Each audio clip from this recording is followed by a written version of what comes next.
what I'm going to read now. If a man loves me, he will keep my word, and my Father will love him. And we will come to him and make our home with him. And we will come to him and make our home with him. And I ask a question: who dwells in you? Who lives in you? Who makes his home in you? It's a very important question, because the person that is in us, or who lives in us, or dwells in us, determines our behavior, our character, our attitude. Show me your behavior, and I will tell you who makes his abode in you. And that is what Jesus was telling his disciples. Now, who is coming to live in them? That is the Counselor, the Holy Spirit. The Holy Spirit is an evidence that God the Father and God the Son live in us. So people will see the manifestation of the gift of the Holy Spirit and the fruits of the Holy Spirit. It's very clear. They are the evidences that God lives in us. The fruit of the Holy Spirit and the gift of the Holy Spirit. If we fill our lives with junks,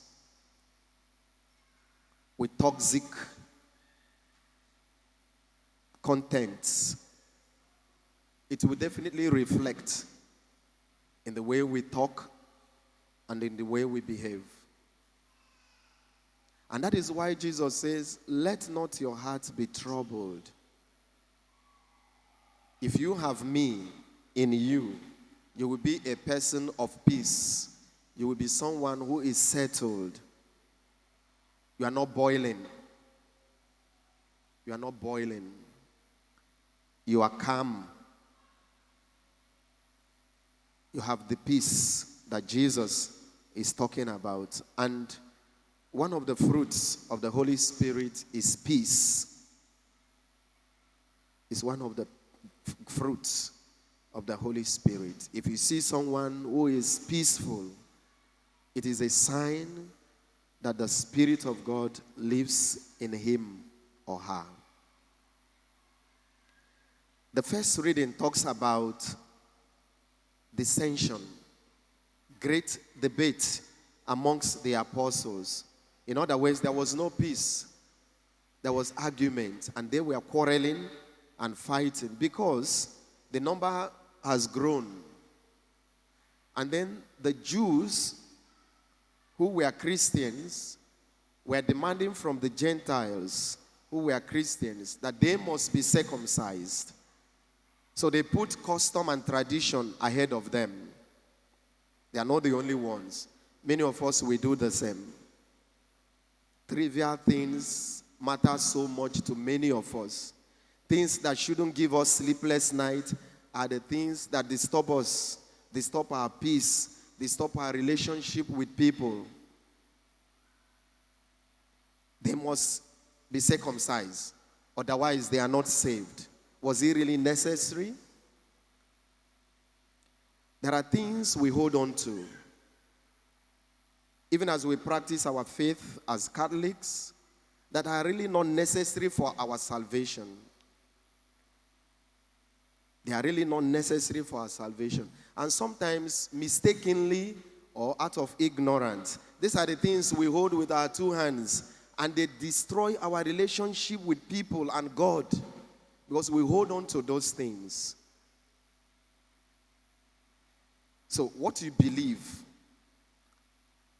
your traditions, your belief system, are they creating love? Are they building love? Are they building relationship? Or are they creating division, dissension? So there was a great argument, Paul and Silas, and they say, fine, let's go to Jerusalem and to talk to the leaders. And it may interest you what they said. After sending Paul and Barnabas and Silas and James and Barsabbas, he says, we have therefore sent Judas and Silas, who themselves will tell you the same thing by word of mouth. And they said, for it has seemed good to the Holy Spirit and to us. Remember I said that your attitude determines who lives in you. So they said, it has pleased us, and the Holy Spirit is not only us, we and the Holy Spirit, to lay upon you no greater burden than these necessary things. We don't want to be a burden to anyone with our customs and traditions and the laws that people find it very difficult to love one another or to love God. We and the Holy Spirit. And this is how the Catholic Church operates till tomorrow. The election of Pope shook the whole world. We and the Holy Spirit. Pentecost is coming. Are you a lover of the Holy Spirit?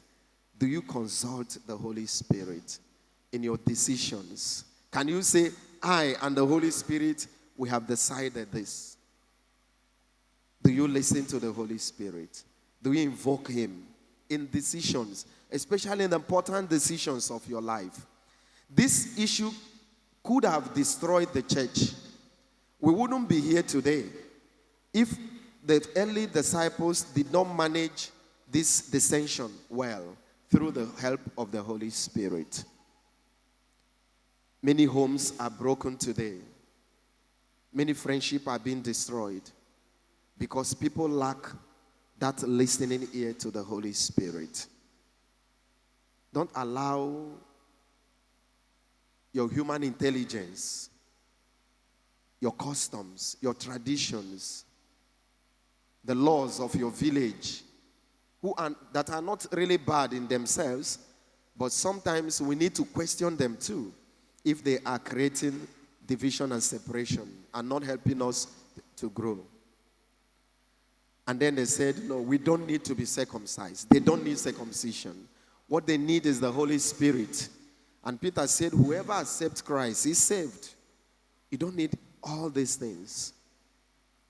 My dear friends, as we prepare for the Pentecost, in 13 days' time, we shall be celebrating the feast of Pentecost. Let us begin now to open up to the Holy Spirit, to guide us, to direct us. Jesus calls him today in the gospel, Counselor. You know who is a counsel? One who advises you, one who is advocate. Your counselor is like a lawyer. And many of us who have our personal lawyers, they understand the importance of having a lawyer. He advises you. He guides you in the decisions that you make. This is what the Holy Spirit is to us. Let us open up to him that he may lead us always.